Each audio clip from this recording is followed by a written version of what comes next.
Hello, BookTube. Welcome to Dune Tube 2019. Here's my old paperback that I've had for a very, very long time. This is a read-along with Elena Macradina, Lukash from Totally Pretentious, and Steve Donahue. So we're going to reread, I believe for all of us it's a reread, Dune, the series that is authored by Frank Herbert. Now there are books authored by his son and Kevin Anderson. I've read a few of those occasionally. I like them fine. They're not of the level of the original, but what is. So they're fine. But this is Dune, the original classic, and interesting that I would be filming today. I finished the book a week or so ago, I guess. Yesterday was in the high 90s Fahrenheit here, and in parts of the country, or on the continent anyway, it was much hotter than that. But for us here in Vermont, that weather is quite shocking sometimes. Today it's 90 something also, but there's a bit of a breeze. Yesterday we had all the drapes closed, all the windows closed. We don't have air conditioning, most of us up here. It's just not. Doesn't make much sense to have it until you get these few days every summer, and we always do. You live through them, and then you're fine. The heat and humidity is a stark contrast to Dune. So basically, you have a family, the Atreides, and they're on a planet called Caladan. And when I see it, oh, here we have company. No, I'm busy, buddy. Nothing hotter than a cat on you when it's 90 degrees. I think of Maine when I think of Caladan. Rocky shores, green, rolling ocean waves. It's a water world. And here in Vermont, it's not much different. I mean, I go out in my yard now. The garden's just overflowing with tomatoes, and squash, and zucchini, and beans. The eggplants aren't here yet, but they're looking good. Sunflowers are almost as tall as I am, but they don't have the flower yet. Grass, roses, every kind of flower you can imagine just comes out for this time of year, and it's a stark contrast to the winter.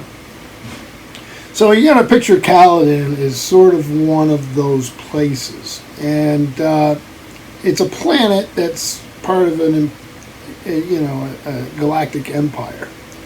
There's an emperor, there's Landstrad, which is the House of Nobles, House of Lords, whatever you would want to imagine it as. And the Atreides who run Caladan, their family, is an old one. And they're part of that Landstrad. They have mortal enemies, an upstart, wealthy family, new rich. They are the Harkonnens. You have several odd groups. You have the Guild Navigators, who can instantaneously bypass the speed of light and transport goods, services, people from one end of the empire to the other, which would give them tremendous power. You have the Emperor Shaddam IV and his family, and you have the Bene Gesserit, a sisterhood whose job is to influence politics and, we learn that later, also the bloodlines of the noble houses. You have mentats, There was something called the Butlerian Jihad in the past. You hear references to it. Mentats are humans who are capable of great computational feats, and they replace the hated machines. You have all sorts of different folk. So it's a well imagined galactic world.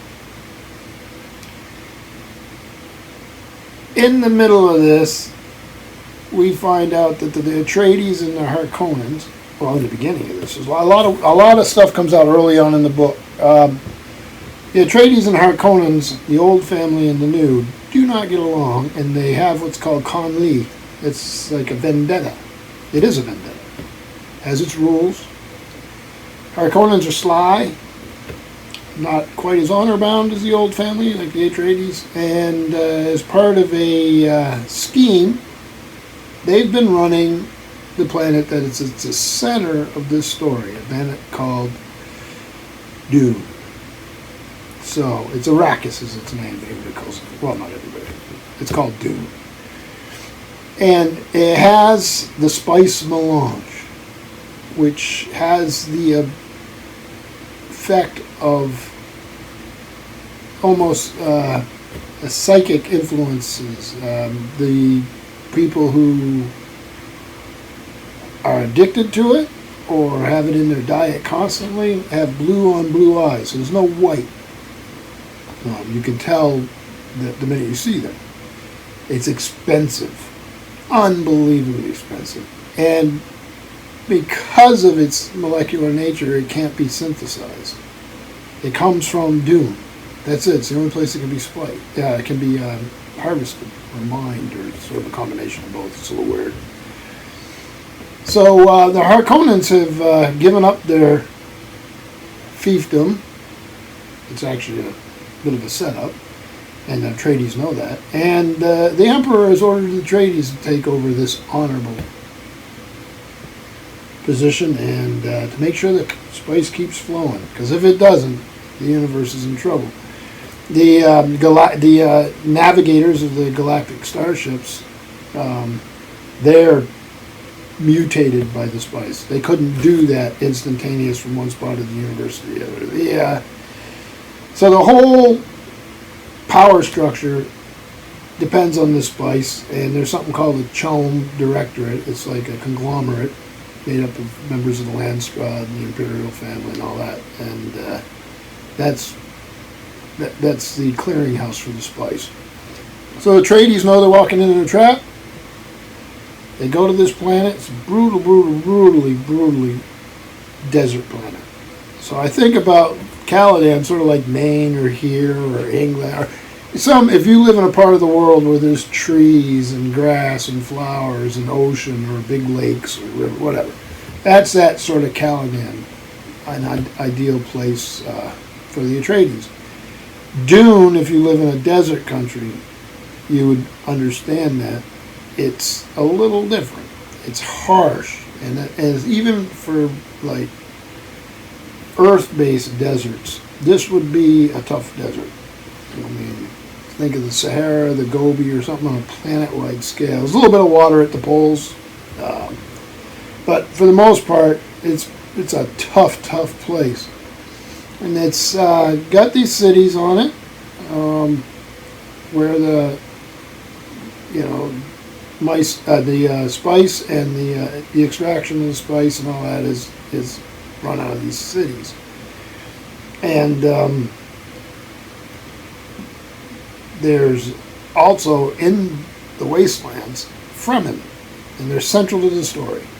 The Fremen are communities that live in seiches. They're in these, wherever there's rock, they manage to have caves or whatever, and they have their own culture. It's very, very desert culture, very similar to desert cultures on Earth. Earth is, by the way, is so far in the past it's pretty much forgotten.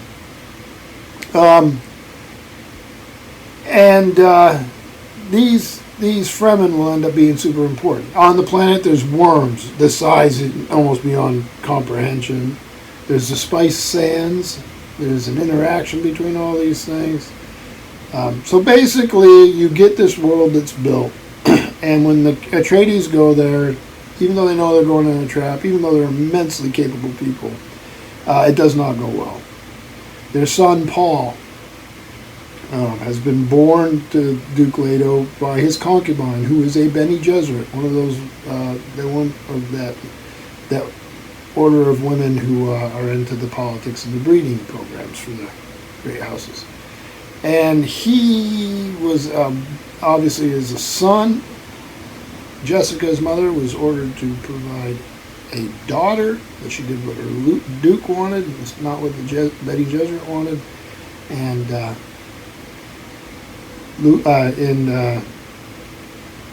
this just changes the whole thing. Paul Atreides, Duke Leto's son, is different. He's been given Bene Gesserit training.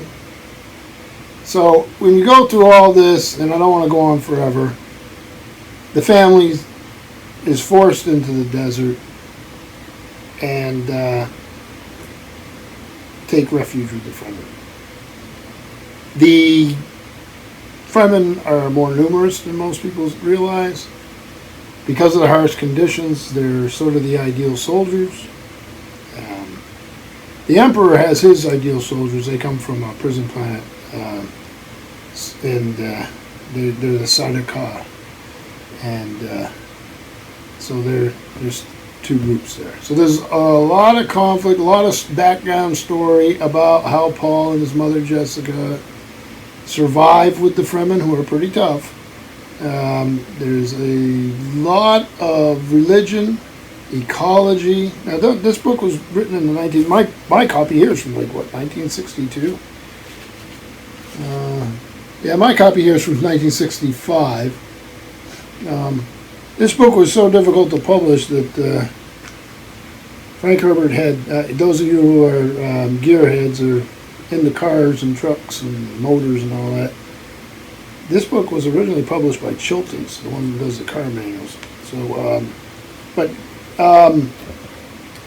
anyhow, the conflicts, everything comes to a head, and it's how everybody adapts, how they deal with this world that determines the outcome. And again, I don't want to give any spoilers, but some of the things that really strike me. So you have religion, ecology, politics on a massive scale, world building that's just unbelievably good. Everything's related to everything else. You have all these groups. It's very, very well plotted. There's never a dull moment in my book. A couple things stand out, though. Number one, Frank Herbert uses language that's very interesting. When the Fremen are speaking, there's almost like a chant quality, like a liturgical quality. So Paul's name is Muad'Dib. They have a sing-song quality if you notice it in the prose. He uses headers that are from a particular character's writings, because all she has time to do is write, and you'll learn why at the end of the story. But he builds layer upon layer upon layer, and builds in warnings. What is a Messiah? Are there dangers to a Messiah? What are the blind spots with a power structure that's been in place for a long time? How do you deal with change? What happens when you assume you have information, in one case about a population, when you really, really don't take things for granted? So all these things make for a very compelling and interesting narrative. It's one, I've read this book many times, and the other ones almost as many times. And I've read a lot of science fiction from this age because it's basically from when I was a young person. And some of them age well, obviously, and some do not. This ages marvelously. We know these issues. They're maybe even more rife in the world today than they were when this book was written. So there's nothing... We understand some of this, and it's just the story is so wonderfully told, and the character's so interesting, and the character types are very interesting. And so I would, even if you've never really read science fiction, you could do worse than start here. Pay attention to the language, the quality of the language. I think that's something I pick up even more on each reread. The almost liturgical nature sometimes of the language I find fascinating. The use of words, the power of words. Words mean something. Just like water. Water means everything here, which makes sense. It's not just the spice, it's the lack of water. So, this is the first of these that we're doing a group reread. Now I can go and watch what all my friends have done for their videos, and I'm looking forward to it. But like I say, I think it's a reread for every single person that's in this group. So I hope you read it, either reread or read it, and let us know in the comments. Let everyone know what you're thinking and what you noticed. I think these are very rich books. There's things that in a conversation like this that you bypass that are huge. So on to the next one, and thank you, BookTube.